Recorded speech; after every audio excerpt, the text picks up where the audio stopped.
Pai, do Filho e do Espírito Santo. Amém. Chegamos à última virtude teologal, a virtude da esperança.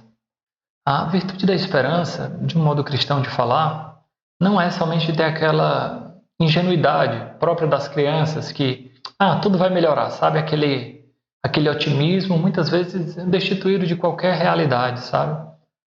É uma esperança ainda muito mundana, de que as coisas vão dar certo, né? Uma coisa muito própria hoje da mentalidade contemporânea, né? Dos coachings, vamos dizer assim. Não, confia, vai dar tudo certo, tudo depende do seu esforço. Não. Vejam, nós católicos, nós cristãos, temos uma outra esperança. Aquela esperança que repousa em Deus. O coração do homem que repousa em Deus encontra nele o seu descanso. E, portanto, a sua esperança não está apoiada aqui na terra. Jesus disse, onde está o teu tesouro, ali está o teu coração. E isso deveria ser para nós um grande soco na nossa cara. Vejam, por quê? Será que as nossas esperanças se encontram nas coisas terrenas? Infelizmente, colocamos as nossas seguranças nas nossas posses, não é? Eu posso fazer o que eu quiser, porque, afinal de contas, eu tenho dinheiro. Porque se eu ficar doente, eu tenho um médico.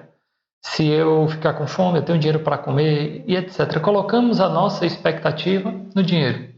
Não tem perigo disso acontecer comigo. Eu sou uma pessoa muito influente, eu tenho contatos em toda a sociedade, né? Conheço os médicos, conheço as autoridades políticas e assim por diante. Vejam, acaba que a nossa expectativa de sucesso está ainda muito marcado nessa humanidade falha.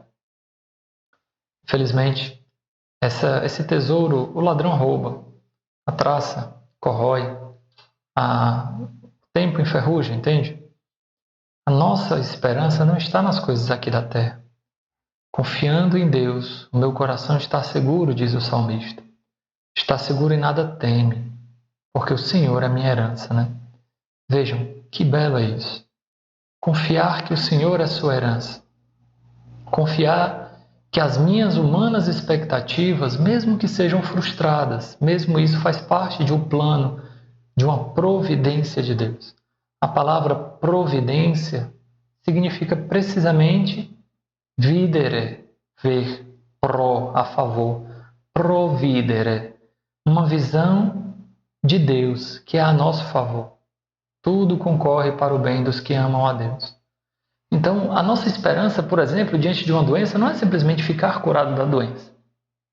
E vejamos, na nossa comunidade, em tantos outros lugares, já tivemos aquela triste experiência de ver jovens, ainda novos, morrerem por doenças misteriosas, ou pelo câncer, não é? A nossa esperança não ficava abalada ali. Claro, acreditávamos que se fosse da vontade de Deus, e Deus tem o poder para isso, para realizar o milagre. Não é a falta de fé, é um conformismo de alguém que não tem fé que eu estou falando. Mas, por outro lado, também sabíamos que Deus poderia ser glorificado mesmo com aquela doença. Porque o foco não é a cura humana, mas é a salvação. Poderíamos lembrar aqui de tantos irmãos nossos que, mesmo sofrendo doenças horríveis e eventualmente até mesmo morrendo por elas, ou sofrendo sequelas incuráveis, puderam glorificar a Deus porque manifestaram a sua fé. Faz lembrar aqui o caso de uma irmã, numa cidadezinha no interior do Ceará, que ficando tetraplégica e literalmente conseguindo se comunicar só pelo movimento do olho, que o computador lia e aí ela escrevia as mensagens, ela disse, hoje sou mais feliz.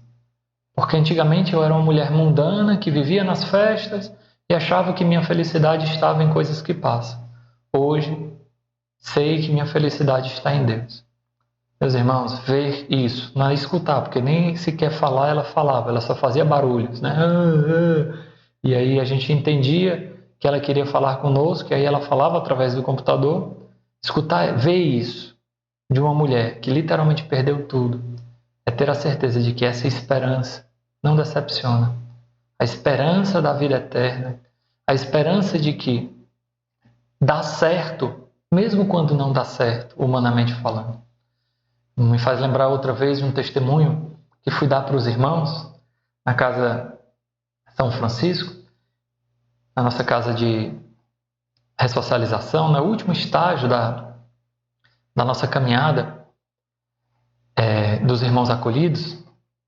E aí eu partilhando com eles que uma vez tive que ir para o meio da boca de fumo para poder falar com o traficante para ele não maltratar uma irmã que tinha perdido a bicicleta dele. E aí eu falei, graças a Deus, estou aqui hoje para contar esse testemunho para vocês, né? Era uma situação muito específica que a gente teve que ir fazer essa intervenção.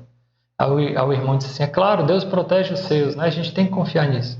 Eu falei, irmão, deu certo, mesmo que Deus não tivesse protegido como você diz. Se eventualmente tivesse morrido na mão daquele traficante, teria dado glória a Deus também com a minha vida, não é? Porque o foco, as nossas esperanças, repito dizer, não se encontram apoiadas aqui na terra. Por isso, meu irmão, minha irmã, que a gente precisa ter muito claro de que o desespero, ou seja, a falta de esperança é um pecado contra o Espírito Santo. Porque o desespero é literalmente não ter uma esperança que vai além das expectativas terrenas.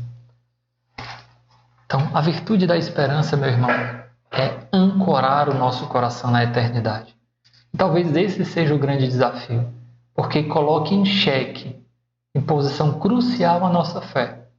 Será que realmente eu vejo a fé como uma realidade presente?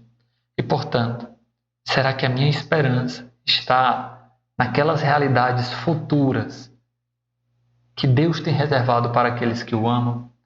Isso nos dá o fundamento, por exemplo, da vivência das virtudes, em que não é muito perder o pouco aqui da terra em vista da glória eterna. A esperança não decepciona, porque o amor de Deus foi derramado em nossos corações pelo Espírito Santo que nos foi dado. Glória ao Pai, ao Filho e ao Espírito Santo, como era no princípio, agora e sempre. Amém.